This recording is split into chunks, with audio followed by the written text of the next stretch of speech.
सदा समाज के अंदर और कार्यों के रूप में जीवित रहेंगे। मैं निवेदन करूंगा अभी आचार्य जी का भी थोड़ा सा आखिरी वचन आपके बीच में रियली क्यों जा रहे हैं?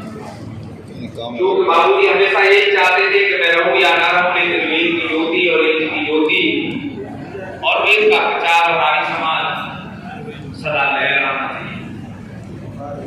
और वो उन्होंने कितने लोगों को, नए लोगों को जोड़ करके खड़ा किया और हमेशा दूसरों के प्रोत्साहन में वो हमेशा लगे रहते थे।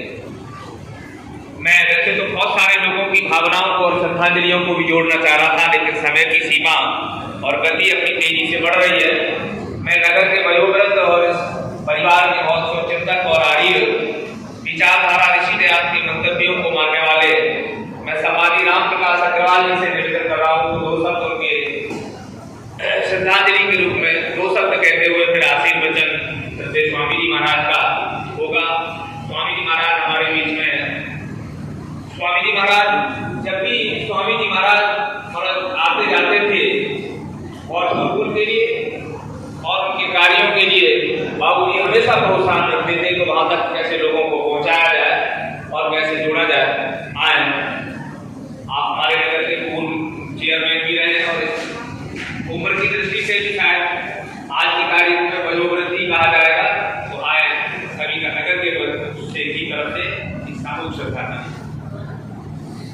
सम्मानित मंच, श्रद्धेय स्वामी जी महाराज स्वामी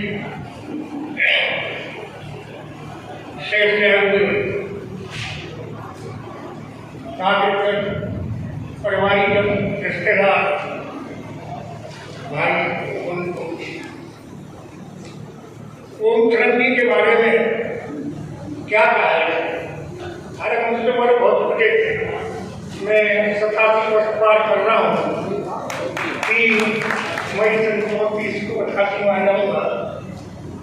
शायद मैंने उनको पढ़ाया भी था मेरा मेरे शुरू हुआ था कि बहुत ही विनम्र पितृभक्त और हमेशा ये सोचते थे कि जब कभी भी बैठे तो इस तरह की चर्चाएं हों कि आदमी के आकार विकास करते हैं। ये उन्होंने किया। श्रद्धेय उनके पिताजी विद्याजी चूड़ी हमारे मैनेजमेंट के भी सदस्य थे और उनके कारण मेरा कॉन्फ्रेंस का था। इतना प्यार उनको मिला इस परिवार से कि मैं जो कुछ प्यार हूँ इस परिवार की वजह से हूँ। मेरे परिवार का और इस परिवार का बहुत ही अच्छा संबंध रहा। और आज उस संबंध को देश मंत्री वगैरह बने हुए हैं। ये इतना राहुल जी रहना निश्चित रूप से होगा। अगर कोई व्यवस्था हो तो बात दूसरी है। कोई प्यार मेरे पर आया यहाँ बहुत कुछ उनको मिला और लालचा की प्रतीक को सुनने की मुझे शौक मिला। मैंने सुना, मैंने उनसे प्रेरणा प्राप्त की। इन शब्दों के साथ मैं कहता हूँ देव से निकल करे उससे ऐसी भाव इन शब्दों के साथ अपनी बहन को बहुत बहुत धन्यवाद। कार्यक्रम के बिल्कुल समापन कड़ी को मैं आगे जोड़ते हुए पूज्य आचार्य जी के चरणों में नमन करते हुए हम सबका मार्गदर्शन और आशीर्वाद प्रदान करेंगे।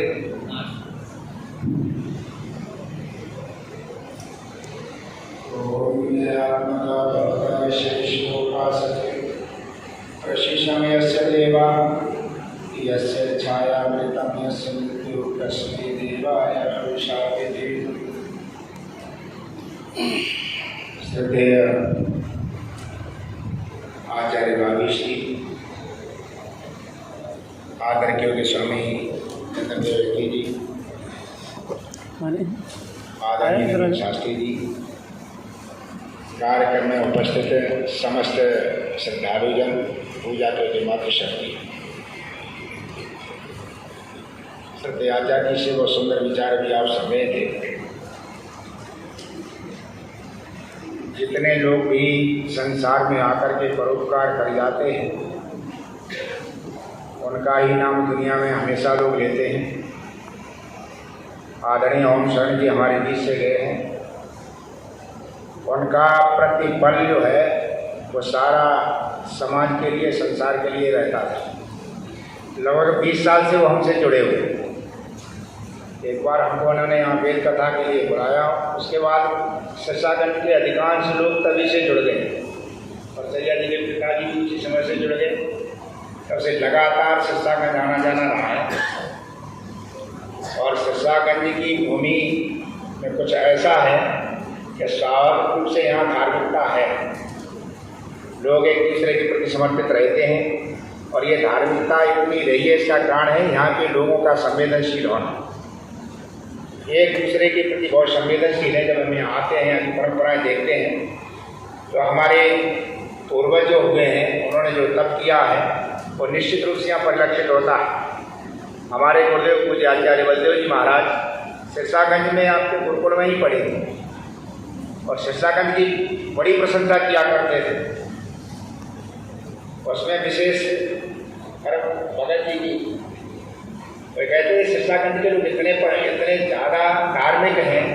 कहते जब हम वहाँ पढ़ने के लिए गए यहाँ, तो कहते भगत जी, विद्याराम जी आदि, ये कहते वहाँ जाते थे गुरुकुल में जाकर के हम लोगों के कहते कनस्तर देखा करते थे कि कहीं ब्रह्मचारियों को घी तो खत्म नहीं हो गया है। इतनी संवेदनशीलता थी, ऐसा कहीं नहीं होता। तो जा करके ब्रह्मचारियों घी देख करके आए, घी देख करके आते थे, कहीं घी तो खत्म नहीं हो गया। कहते कभी ऐसा अभाव होने नहीं देते। और उन्हीं पूर्वजों का त्याग तप ये है कि इस परंपरा को आगे बढ़ाया। आदरणीय ओम शरण जी से आगे मुझे प्रसन्नता है। जब वो हमारे बीच से गए तो मुझे ऐसा धक्का लगा कि आप सिरसागंज मामला शून्य हो जाए। अधिकांश जगह का हो जाता है, सक्रिय लोग चले जाते हैं तो शून्य मामला हो जाता है। लेकिन प्रभु ने ऐसी कृपा करी है कि यद्यपि उनका सारा परिवार मैंने देखा है धर्म के प्रति समर्पित और आर्य समाज के प्रति श्रद्धालु है, लेकिन बहुत से परिवार हमने ऐसे देखे जो श्रद्धालु तो हैं, समर्पित भी हैं, लेकिन रचनात्मक कार्य करने की योग्यता विचारों में नहीं होती। खूब समर्पित है, करना चाहते, बहुत परिवार ऐसे जिनके पूर्वज बड़े सक्रिय रहे, लेकिन बच्चे समर्पित रहे समय, लेकिन उनका सामाजिक जीवन ऐसा नहीं होता, उनमें प्रतिभा ऐसी नहीं होती है कि वो अपने पिता के कार्य को आगे बढ़ाए। मुझे बड़ा गौरव है ये कहते हुए कि प्रिय देव, वो जो है देव शरण जुड़ी चीज है, अपने पिता के काम को आगे बढ़ाने की योग्यता इसमें है, समाज को जोड़ने की योग्यता इसमें है।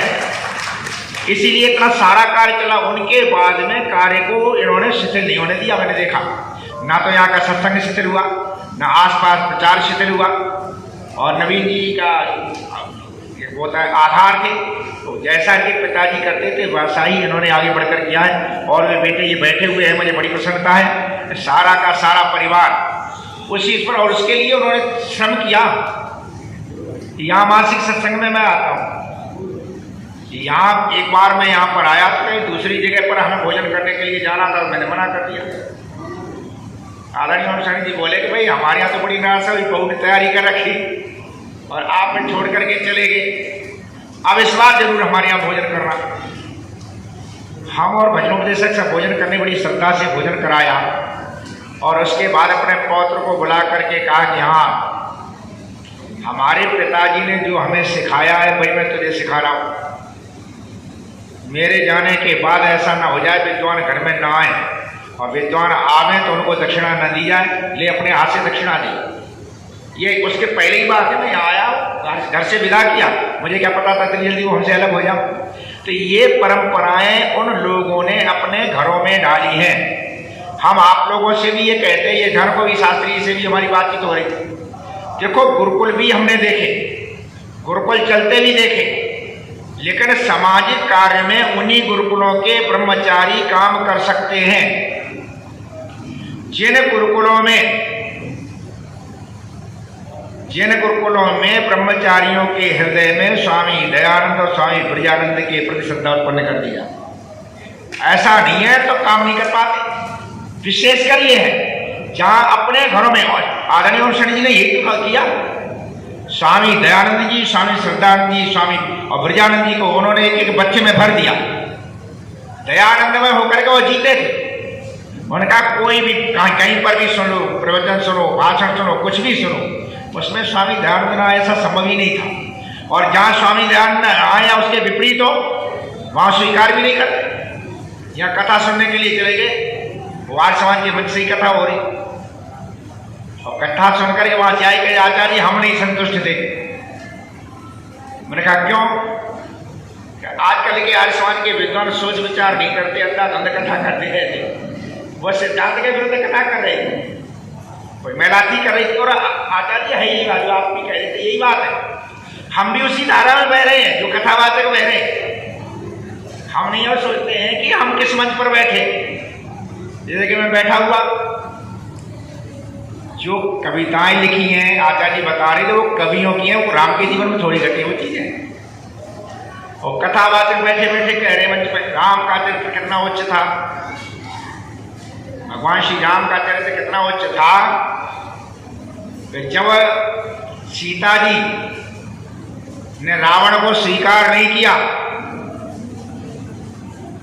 तो रावण से कहा कि तुम तो भेष बदलना भी जानते हो, भेष बदल लो तो राम के रूप में आ जाओ।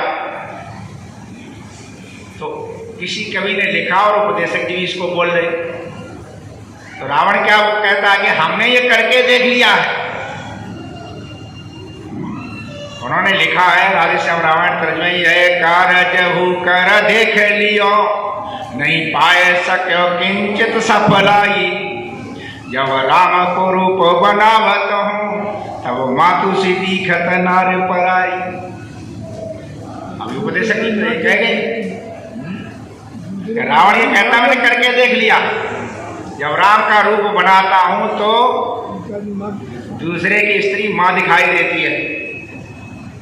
मंच से तो मैं बोला नहीं, जब कमरे में बैठ गया जाकर वो उपदेशक जी आज तुमने हमारी रेड पीट दी कि आपके बारे में तो कुछ भी नहीं कहा हमने, सब कुछ तो कह दिया, सब कुछ तो कह दिया। तुमने ये सिद्ध कर दिया है कि रावण यदि राम के वेश में जाता है तब तो माता दिखाई देती है, और सारे साधु तो उन्हें बदमाश घोषित कर दिए हैं। साधु का रूप रख करके छल करके लाया तब उसे दिखाई नहीं दी क्या? साधु का रूप रख करके तो गया था, जब साधु का रूप रख करके चला गया तब उसे मां दिखाई नहीं दी। इसका मतलब क्या है? साधु बदमाश।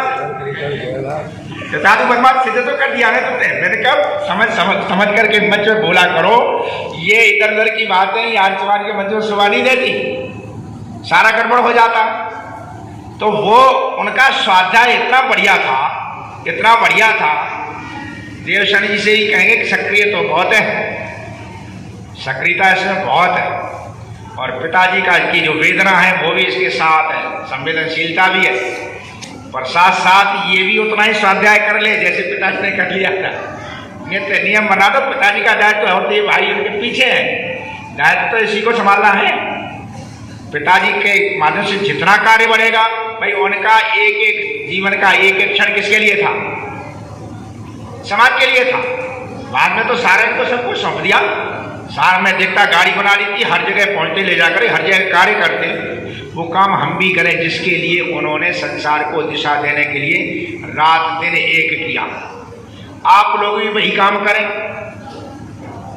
आप श्रद्धांजलि में आए ना किसी की में, तो हमारे भी तो दायित्व है, हम उनसे जुड़े हुए। भाई कहीं ना कहीं से आप लोग जुड़े थे, जब जुड़े थे तो आपके भी दायित्व ये है। हम भी श्रद्धांजलि, हम वहां से यहां तक भगे आए, हम भी जुड़े थे उनसे, तो हमारे भी क्या दायित्व है? केवल सुन करके ना जाएं, कुछ करें। आप वेद आदि नहीं पढ़ सकते, कोई बात नहीं, व्यस्त में रहे। धर्म का सही स्वरूप तो वेद से ही पता चलता है। तो स्वामी दयानंद ने क्या लिखा, वेद सब सत्य विद्याओं का पुस्तक है। वेद का पढ़ना, पढ़ाना, सुनना, सुनाना सवारियों का परम धर्म नहीं है क्या? परम धर्म है। तो आप भी उस परम धर्म को निभाएं, तभी तो उनकी भावनाएं होंगी। वेद पढ़, अब इतनी उम्र में पढ़ नहीं सकते, जब पढ़े नहीं तो पढ़ा नहीं सकते, सुन सकते हैं और सुन करके सुना सकते हैं। श्रद्धेय आचार्य जैसे विद्वान जो है आते हैं, प्रवचन करते हैं, इनको सुनो और सुनने के बाद में फिर अपने जीवन में उतार लाओ। उतार लोगे जाकर के आपका, इससे क्या होगा, आपका भी उद्धार होगा और समाज का भी उद्धार होगा। आज केवल ये कहने से काम नहीं चलेगा कि जमाना बिगड़ गया, ये कहने से काम नहीं चलेगा। काम चलेगा हम उसके लिए क्या कर रहे हैं, हम अपने लिए तो सही बन जाए।